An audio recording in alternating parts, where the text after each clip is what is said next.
যাই বলে বাবা যাওয়া যায়। হাত ছাড়ো, আমি বলতেছি হাত ছাড়তে। আর তুমি আমার পেছন পিছন আসবা না। অবশ্যই আসবো।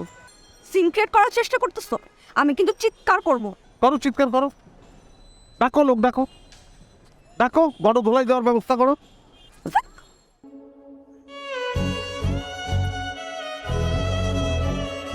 তুমি সেটারই প্রাপ্য। কি যার মানই নাই তাকে আমি কি অপমান করব? তোমার ভেতর যদি 1% বোধ থাকতো, জীবনে এতটুকু যদি আমাকে ভালোবাসতা, তাহলে তোমার এই মনোভাব চেঞ্জ করতে পারতা। এই যে এখন দাঁড়ায় দাঁড়ায় কোথায় যাচ্ছ? হ্যাঁ, খোঁচাবো, ভবিষ্যতেও খোঁচাবো, সারা জীবন খোঁচাবো। আরে খোঁচানোর জন্য তুমি দায়ী, তুমি। মানে হ্যাঁ, তুমিই দায়ী। তোমার সঙ্গে রিলেশনশিপের শুরু থেকে আজ পর্যন্ত একটা দিন আমি নিশ্চিন্তে থাকতে পারিনি। তোমার সঙ্গে যখনই কথা হয়েছে ঘুরে ফিরে একটা কথাই বলছেন, তুমি আমার ছেড়ে চলে যাবা। ভালো লাগে না এই কথাটা, আমার, আমি নিতে পারি না এই কথাটা। আমার টেনশন হয়, বুকের মধ্যে ধরফর করে, আমার মনে হয় আমার বুকটা ফাঁকা হয়ে গেল। এবং সেই টেনশন এড়াতে আমি খোঁচাখুচি করি, কারণ আমি ভালোবাসি তোমাকে। ভালো না বাসলে এই টেনশনটা হতো না, খোঁচাখুচি হতো না। আমি তো খোঁচাটা দিই আঙুল দিয়ে, শরীরে দিই। তুমি যে খোঁচাটা দাও সেটা মনে অনেক লাগে।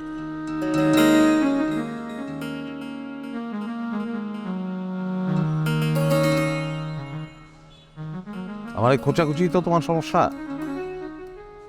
তার সমাধান না করে এখান থেকে যাবো না আজ।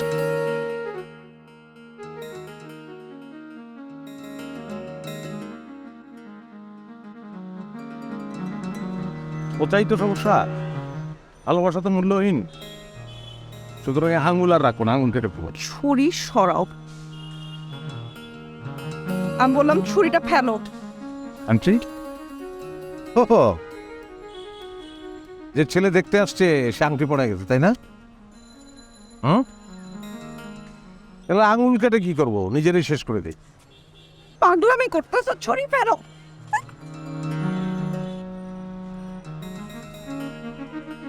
আমার জায়গাটা একটাবার চিন্তা করো, আমি কি করব? আমার কি করার আছে? বলো কি করব? একটা কাজই করতে পারো তুমি, একটা কাজ, শুধু মুখ দিয়ে বলবা আমাকে ছেড়ে তুমি যাবা না, দ্যাটস অল। আচ্ছা ঠিক আছে, যাবো না। মিথ্যে কথা, তুমি তো চলে যাবো আমি জানি।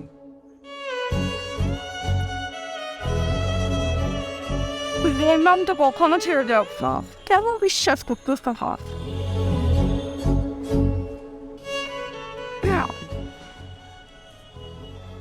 আজ সকালে মা আমাকে এই আংটিটা পরিয়ে দেয়। এটা নাকি দাদির আংটি।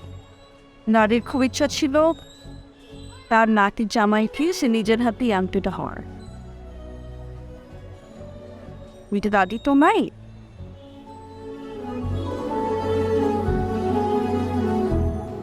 এখন বিশ্বাস হচ্ছে যে আমি তোমাকে আর কপিস হয়ে যাবো।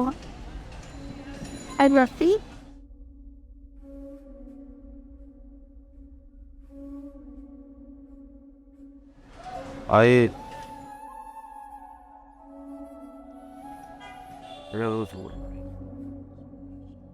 হ্যাঁ, খোঁচা দিলাম না, আমি কিন্তু খোঁচা না দিয়ে পারলাম। হ্যাঁ,